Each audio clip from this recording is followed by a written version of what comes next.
I thought I would come on here and say a few things around confidence and leadership and share some keys of things that really get in the way. And the first thing that I want to talk about is there can be this perception that if we want to become more confident or a better leader, that we need to learn something or kind of bolt something onto ourselves to make ourselves more than we are. And the actual case is that real embodiment of your full capacity as a leader requires a coming back to the leader within, not an addition of some external technique or way of being.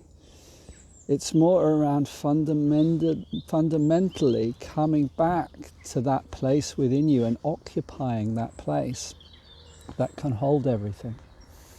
And each person has that place within them. No matter how lost it may seem, somewhere within there is a place within all of us that can hold and respond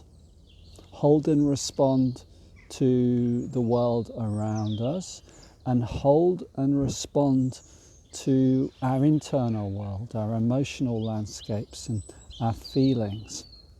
The place of the inner elder that can stay calm and clear in amidst it all.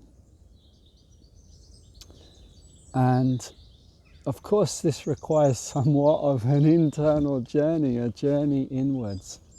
It requires getting to know ourselves. It's an emotional journey. And part of that is developing an awareness. And I think probably most of you watching this video probably know, as we start to gain emotional awareness, that means that we see a lot more of our patterns. We start to see, oh my God, I do that thing. And there can be this, in that seeing, even in that seeing, there can be a sense of, oh, I have all of these flaws within myself. That means that I'm not enough and I need to change that. But it's that very belief, the belief that I am not enough, that keeps most of us from connecting from our full capacity as leader. So the ability to see our patterns and not to ignore them, but to be able to take stock of them and say, okay, this is where I am right now. This is where I am in my life. And this is the support that I need. And this is actually the response that happens in me. To be able to say that and own that without shame starts to build something inside. Starts to build a holding capacity and an inner strength. And it starts to allow space for us to be us, to connect with our natural way of being and our soul level. And I think this is what we all see when we see a great leader. When we're in the presence of a great leader and we feel inspired, we're inspired because that person, that human being, has come back to their essence, to their soul essence. And we see this in the languaging, like Mahatma Gandhi. Mahatma, the root is great soul. So he's someone who came back to his soul, to who he fundamentally was, and occupied that place. And so this is the journey that we all must make if we wish to become fully confident, fully leaders of ourselves.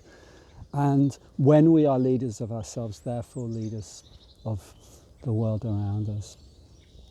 And then when this develops, when this inner flame is kindled, it can be really beautiful, because that guides us. When there's an inner leader inside, it's kind of what we always needed.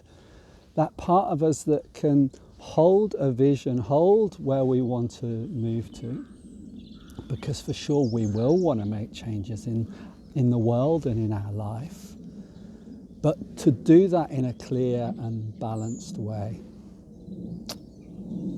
So I thought I would just share that little nugget, and I hope that inspires.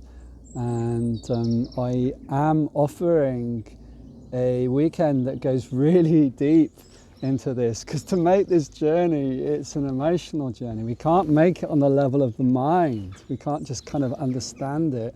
We need to come back into the body.